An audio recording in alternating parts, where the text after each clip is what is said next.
As a matter of fact, it was. No more room in hell. The dead walk here.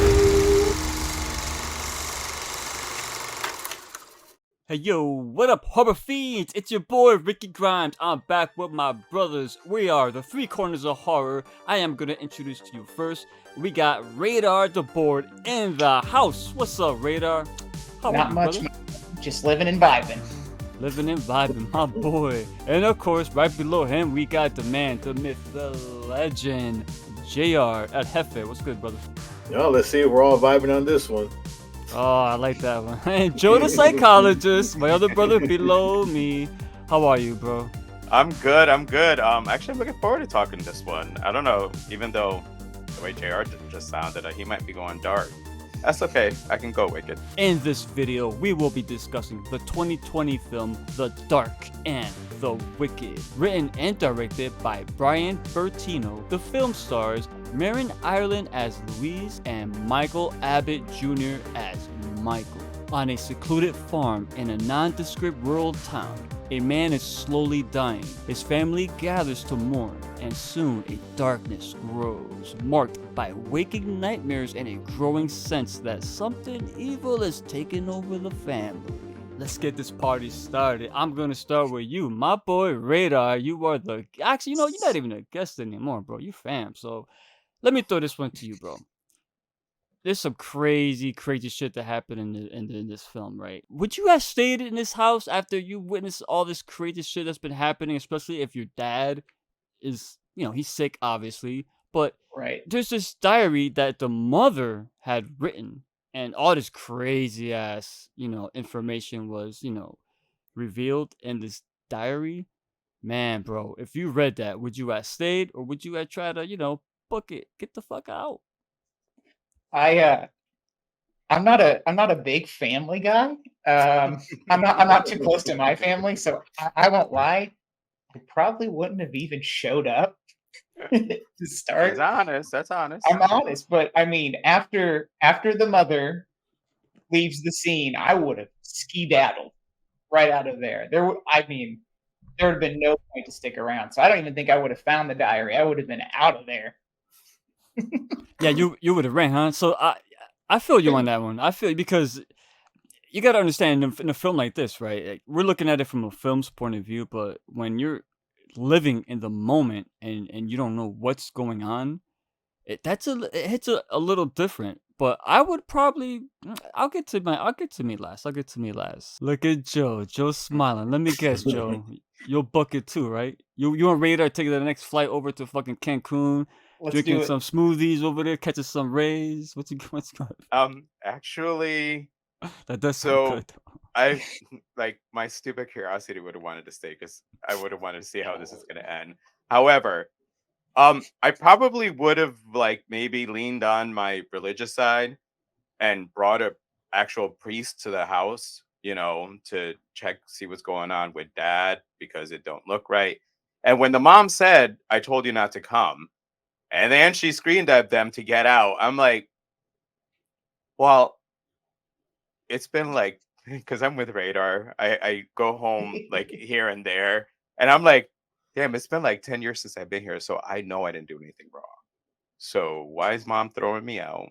Yep, something's not good here. So it might be time to go. However, I would have probably, honestly, I would have gotten a priest.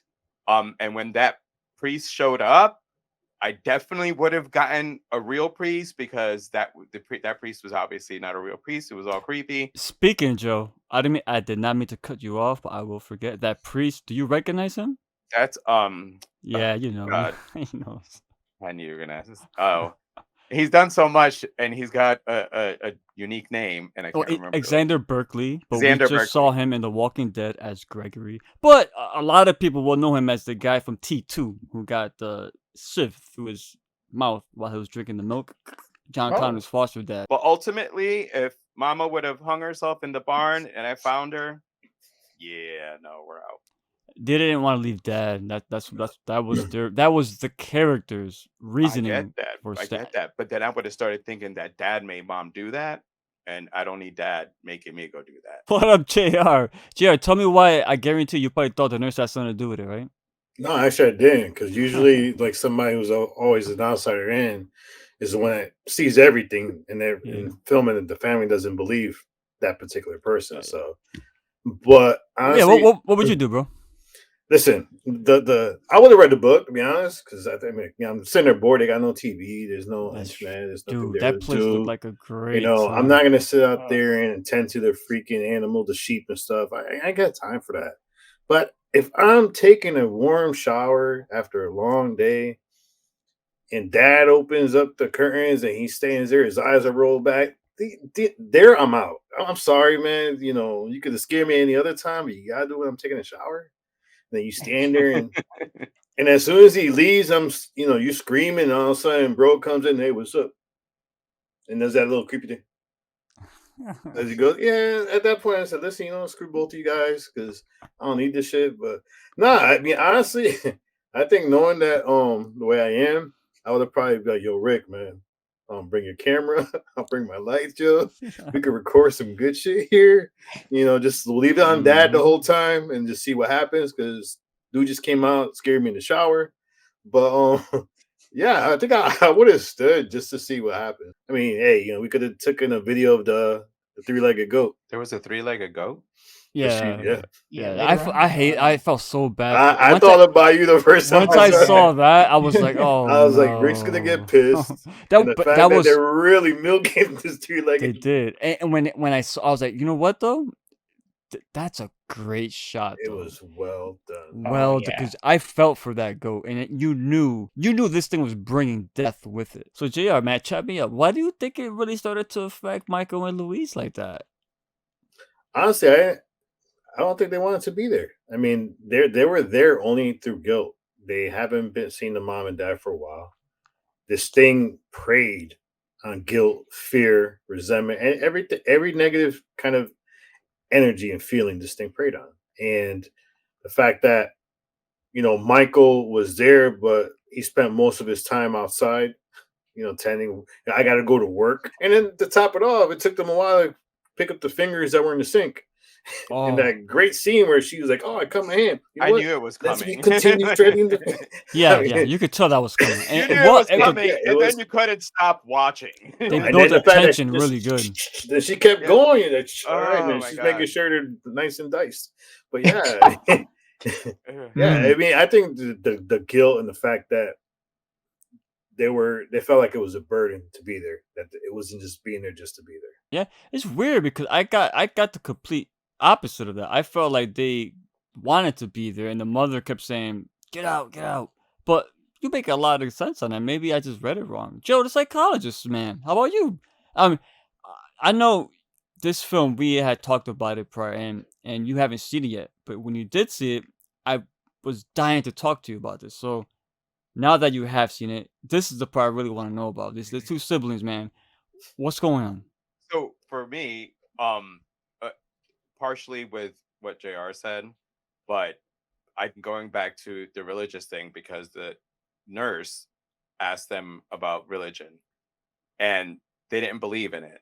So therefore, whatever this demonic entity was, they were just perfect cattle for him to be able to take control.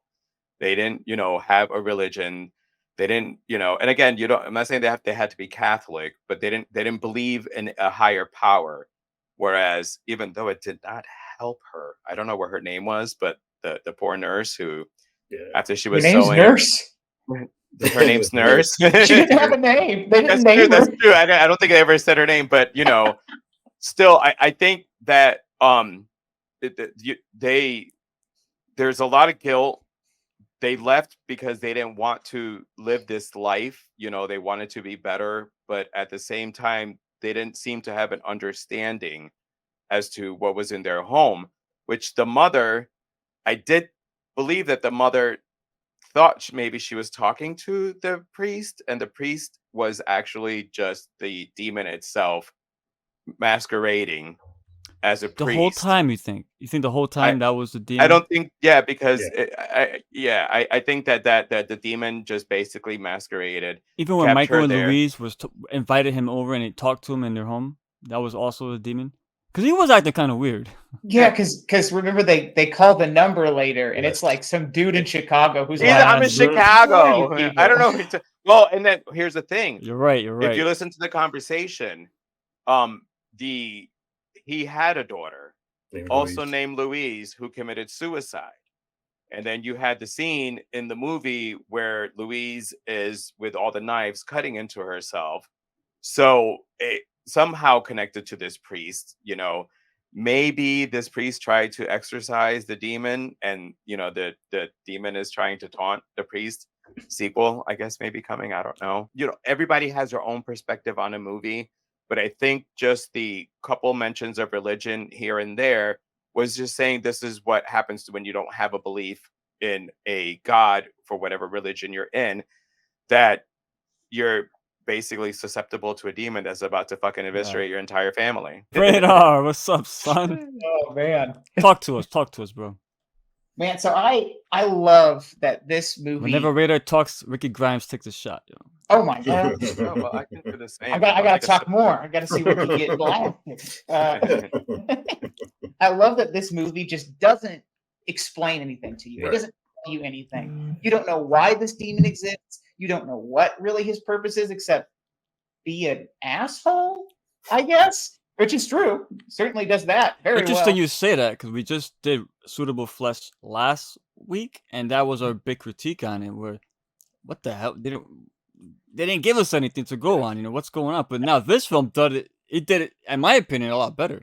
Yeah, because I think that ambiguity really helps in this sort of story. I mean, you can say that for a lot of Lovecraftian, that really helps out with that. But I mean, like for this movie, the Wicked, it does a great job because JR can have his own viewpoint on why the demons are effective him. Joe can have his.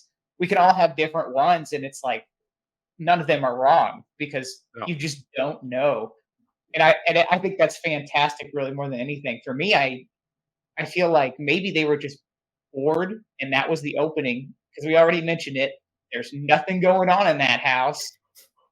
Like, either you go farm or you lay down. Dude, bed? that's my dream home right there, bro. Fuck that. I thought about it, and then after watching all the horror movies that we do, they seem to go after people who are in a fucking farm. So Wait, is is there internet farming. there? Wait, is there internet? When they first got into the house and did a shot of it, the first thing that went through my mind is that electrical's not up to code.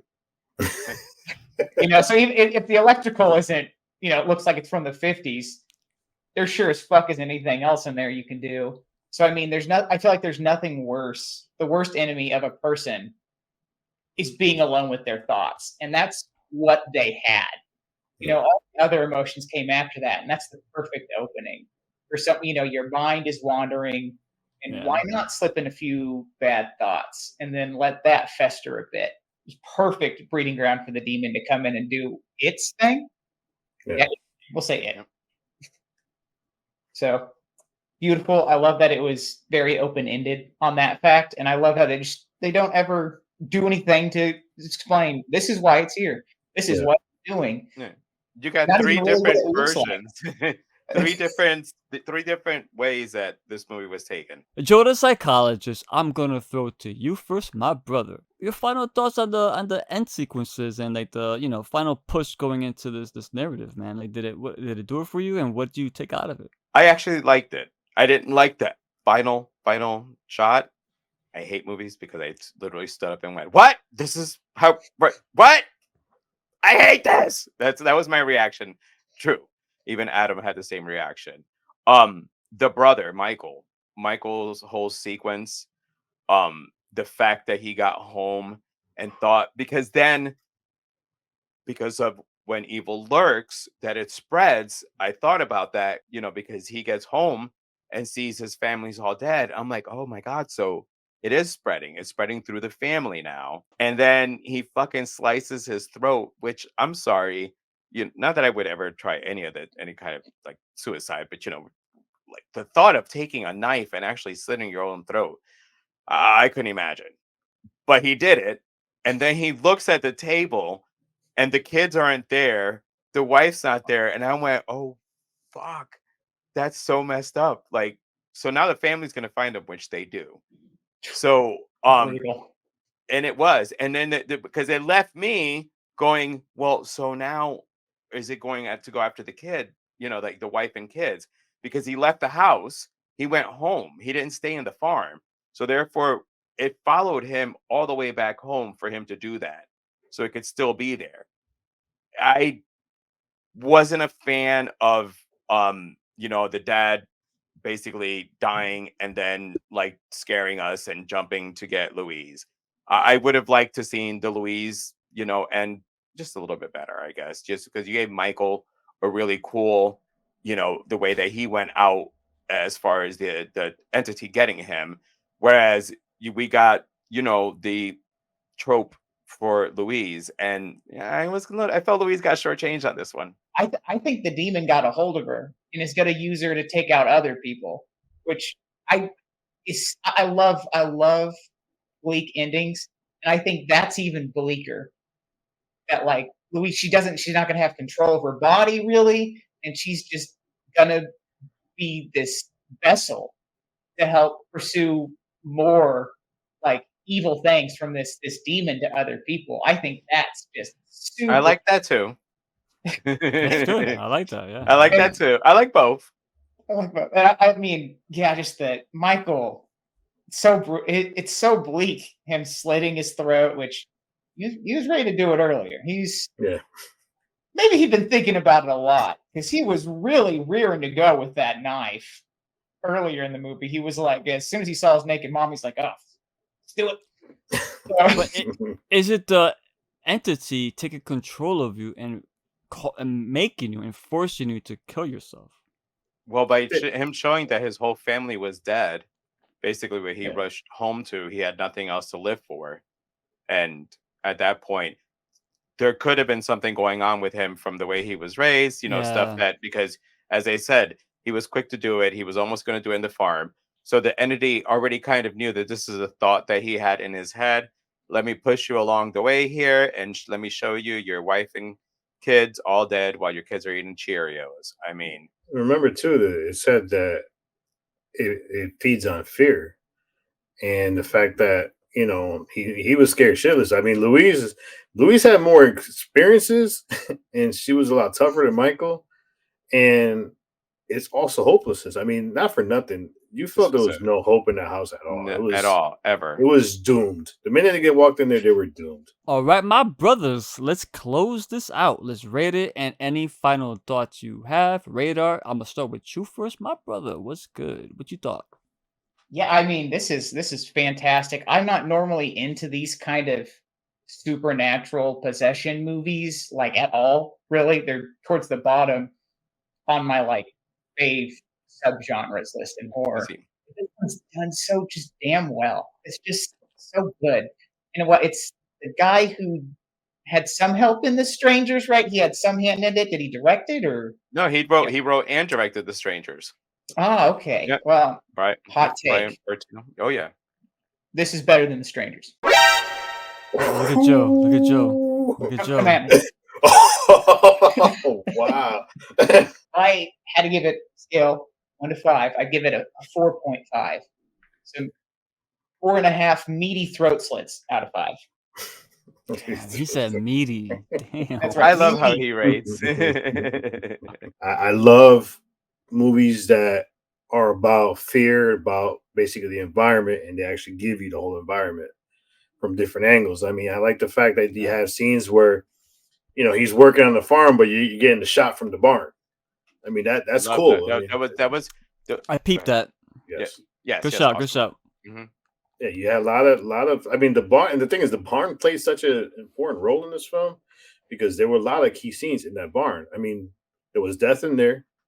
There was life. With the mother, giving birth to 4 or 5 babies, and he's there, cutting the babies, and of course, after that he sees his mom walking naked. But the cinematography is good. What I liked about this is like a lot of the scary moments weren't forced. and it went with the storyline. So you had chunks where it was basically character building, and then you had a jump scare scene, character building, jump scare scene. That's like the formula that this one used, which a lot of movies don't use that formula because they want to throw as much jump scares as possible that they become stale. And what I think what made these jump scares a little bit more better was the fact that there was monologue, there was talking through these, and the fact that not for nothing, when the priest is outside, I'm like, oh shit, look, it's Reverend Kane. That's the first thing I thought about. I'm like, listen, did you not see Poltergeist? There's a Reverend outside. You don't talk to him in the middle of the night. Exactly. Especially in the middle of the night. Yeah, and the scenes where it would take different bodies, I thought was really well done. There's not much that you can knock on this film. I mean, a lot of vagueness, but the vagueness works well. You did not care to know anything. Like, you didn't care to know how it got there. The minute it got there, they showed it, and the fact that they showed it within the first 6 minutes of the film, kind of, all right, bring it on. Let me see what this is about. And then it's a depressing film, to be honest. If you take the jump scares, it's a depressing ass film. But yeah, I'm gonna rate it. I'm gonna give it 4.5. Yo, Joe. What's up? Holla at your boy, son. What you got? I'm feeling really good right now. I gotta tell you the truth, though. Wait, what's the name of those things that they use for sewing? Sewing needles? No, crochet. What was she doing? Oh, I forgot the little hook things. Priscilla would know. Yeah, that's crochet, I think. It's crochet. Radar knows. All right. My mom used to do it. So for me, I'm honestly, the only thing I should have done is I should have watched this movie at night. I made a huge mistake of watching it in the afternoon, so I couldn't get the house dark enough. Who watches horror movies in the daytime? Jesus Christ, man. Joseph who go to horror movie the person who works overnight. The person who works overnight watches Saturday night, daytime. Saturday morning cartoons at night. I take it back, Joe. The person who works overnight has to watch it during the day. Trust me, when I sat there, I'm sitting there like, this movie should have been done in the dark. Yeah, I'm also a 4.5. Even though, as JR said, it came out first, and we did when Evil Lurks, and there was a slight comparison. This movie was pretty solid. I think right before it, I had messaged Rick about something, and I think he used the word like hopeless. I don't know. There was this word that he had used, and I'm like, well, when the fuck do I want to watch a movie that's going to be like that? And I was good at the end. It's even at the slow points, it's not horribly you're not gonna fall asleep on it. Solid acting all across the board from Marin and Michael. The Strangers is better. Oh, that's solid with Brian, delivering another, movie and not repeating, what another movie that everybody loves. You went another route. A movie like this, and I love the fact they set the stage on this rural farm area. Nobody, and there's not a soul in sight for like miles and miles and miles. So they're trapped essentially in this fucking living nightmare, and they don't know what's going on. And these are atheists essentially. Yep. That have to go through this, and the fact that once they start understanding, like in Michael's sense, and Michael's case, that there is a higher power doing this, it just completely blew his mind because he never believed, Luis never believed, their dad never believed, and the mother never believed. But like JR said, it targeted them because they're an easy vessel. Yep. And I think that is the biggest takeaway from this film.